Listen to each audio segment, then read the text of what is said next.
Shalom, shalom. First and foremost, as always, I love to give all praise, honor, and glory unto Yahweh, Bahashem Yahushai.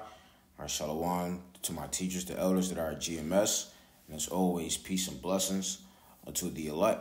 All right, so I wanted to do this lesson on, I guess, laws that protect, the widows and orphans, fatherless children.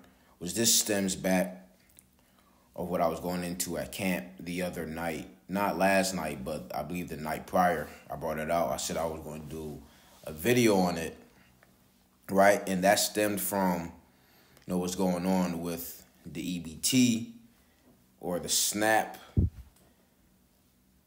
that Esau basically wants to restrict the benefits. Esau wants the people that receive such benefits to come out of their own pocket if they want to buy other things. Like they're putting, on restrictions on what you can buy.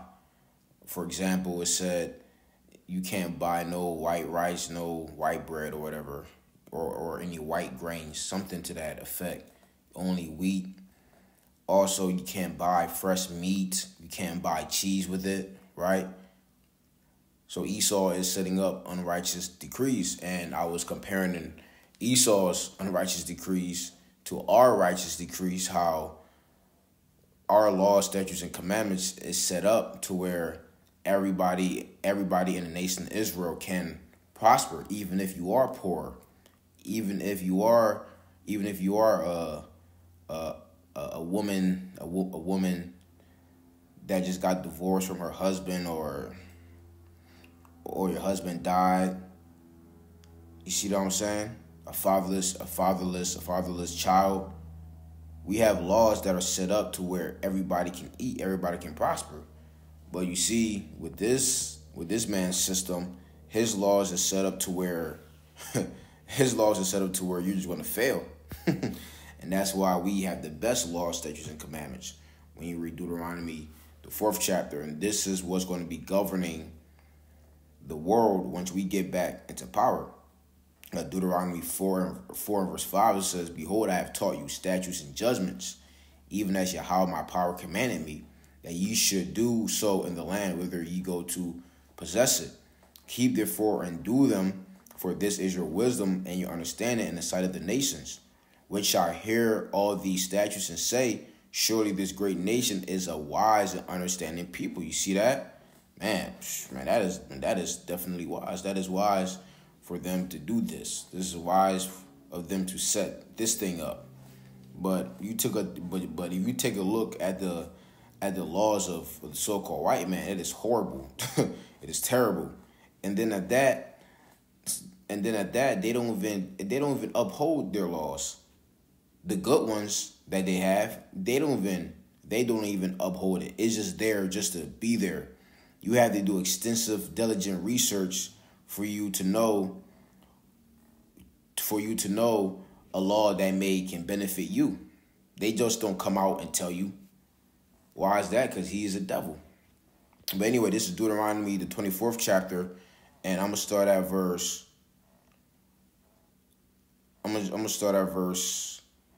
Verse 19. It says, and I'm reading it in the NLT. It says, "When you are harvesting your crops and forget to bring in a bundle of grain from your field, don't go back to get it. Leave it for the foreigners," which the foreigners are dealing with Israelites that weren't born in the land, because you have two different types of strangers when you read in the Bible. You have the strangers that are Israelites that weren't born in the land of Israel, but they're coming to the land, to visit, right? Or even it could be a Israelite that was born in the city of Levi, not the city of Levi, Salaki. Levi doesn't have their own. In the city of Judah, but they come into the city of Gad. Well, he would be a stranger in that town or that city of Gad. Why is that? Because he's not from there, so he would be foreign to that place, right?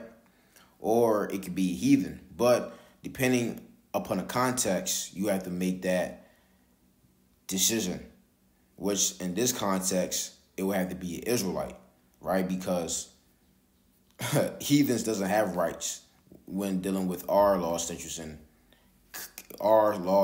commandments. They don't have rights. Why is that? Because it's a hierarchy dealing with our laws. And our kingdom is going to be an ethnic hierarchy in the kingdom of heaven. So they're not they're not going to have any rights, and they're not going to be entitled to any rights. You see what I'm saying? There's plenty of examples of that in the laws. Plenty of them, right? Matter of fact, I'll go to one real fast. Staying in the book of Deuteronomy. All right, so this is Deuteronomy.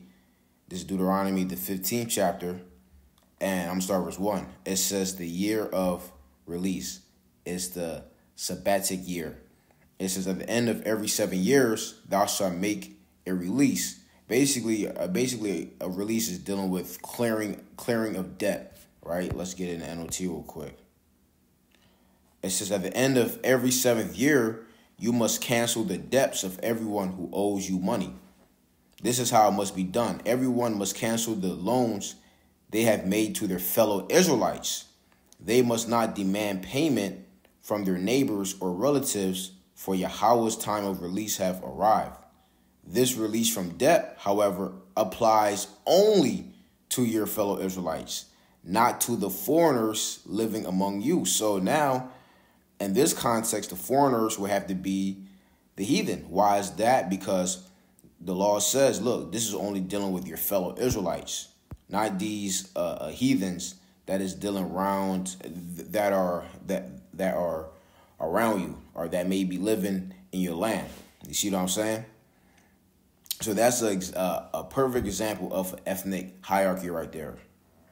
Hey, look, you're a fellow Israelite, whatever debt, whatever money they owe you at the end of 7 years, cancel it out. Hey, but as far as these other heathens, man, don't ever cancel it. They'll always be in debt to you. You see that? That's ethnic hierarchy right there. See? So how is it that every man is created equal? That's a lie. These heathens are not on an equal playing field with us. And that is showed in our laws, period. So back to Deuteronomy, the 24th chapter, and verse 19 again says, when you are harvesting your crops and forget to bring in a bundle of grain from your field, don't go back to get it. Leave it for the foreigners, orphans, and widows. Then Yahweh your power will bless you in all you do. See that? So don't go ahead and get it, right? You just go ahead and leave it there so that everybody else can eat. Like when you take a look at these different fast food places, instead of them giving the food out, which they done that to us on a few occasions.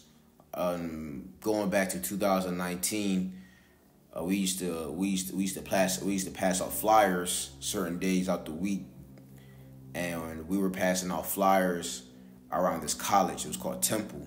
It's called Temple University, and they had this like lunchroom, for the lack of better term, and we used to go in there after we were finished, and it had different fast food places in there. I guess a food court. It was a food court, and they had different fast food places in there. And Chick-fil-A, they used to have a ton of leftovers at the end of the night, and they used to actually give us some through the spirit. But typically, when you take a look on social media, they will show you that a lot of the leftover foods, man, they would just throw it away in the trash. They would just throw it away in the trash instead of them say, you know what, let's go ahead and dish it out. Have a program to where they give it to the homeless people, because man, there's a lot of homeless people out here, a lot that needs food, right? So instead of them giving it to the homeless and the hungry, they just dump it all in the trash. Which shows you that if Esau really cared about the poor, he would have had a law like that set up. Like that would be mandated for every fast food chain. Hey, look, all of the leftover chicken or burgers or whatever, let's go ahead and have a team set up to where we go ahead and hand it to them. But that shows you that they don't care. Esau doesn't care about anybody. He's a demon. He's a devil. You see what I'm saying? So now jumping down to verse 20, it says, when you beat the olives from your olive tree, don't go over the boughs twice. Leave the remaining olives for the foreigners, orphans, and widows. When you gather the grapes in your vineyard, don't glean the vines after they are picked. Leave the remaining grapes for the foreigners, orphans, and widows. Basically mean don't go back and try to look for what you missed. Hey, look, if your basket is full, go ahead, keep it pushing. Leave the rest that fell on the ground for the poor. For the widows. Why is that? Because they're struggling. And this shows you that our laws were set up so that everybody can eat, so that everybody can benefit. That's how a society is ran.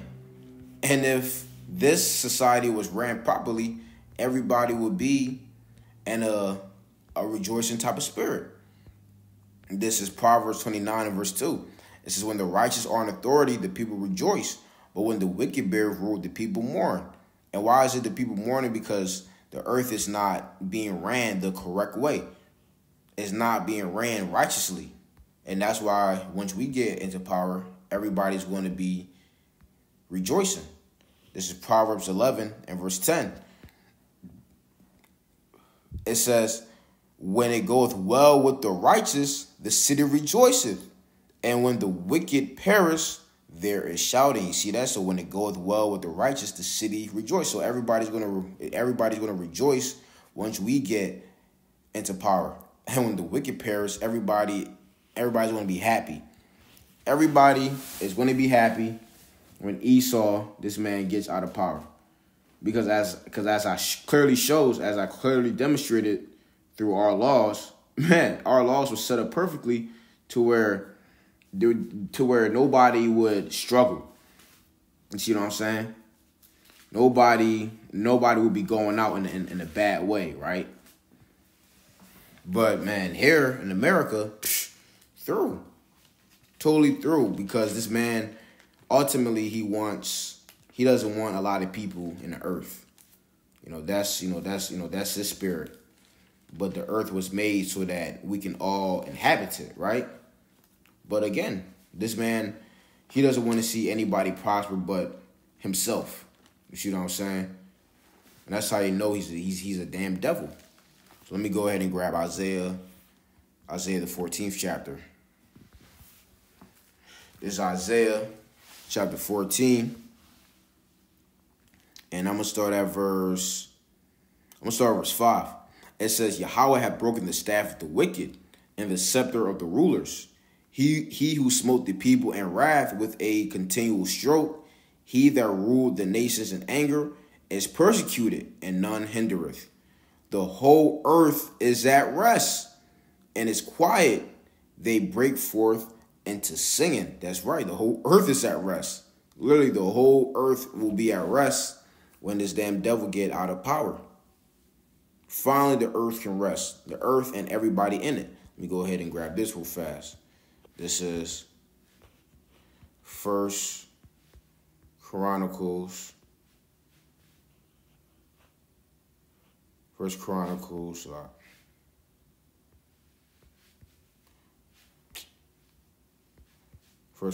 the 16th chapter and verse 30.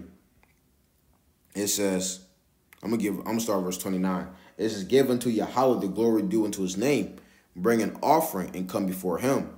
Worship Yahweh in the beauty of holiness. Fear before him all the earth. The world also shall be stable, that it be not moved. Let the heavens be glad, and let the earth rejoice. And let men say among the nations, Yahweh reigneth. Let the sea roar in the fullness thereof. Let the fields rejoice and all that is therein. Then shall the trees of the wood sing out at the presence of Yahweh, because he cometh to judge the earth. That's right. And the trees, it symbolizes men. There are the trees of the fields, right? That is all symbolic of men. So all the trees, all the nations of the earth, they're going to be singing, or they're going to be joyful, they're going to be happy, because the Heavenly Father is coming back to judge, which he's clearly going to send his son back, Yahweh Shai, and everything is going to be all right. All right, everything is going to be in its right and proper order. But right now, the people are in a mournful type of spirit because the earth is not being judged all right. So back to Isaiah 14 and verse 8, it says, Yea, the fir trees rejoice at thee, and the cedars of Lebanon, saying, Since thou art laid down, no feller is come up against us. And this is how you know that this got to be talking about actual people, because ain't no trees speaking.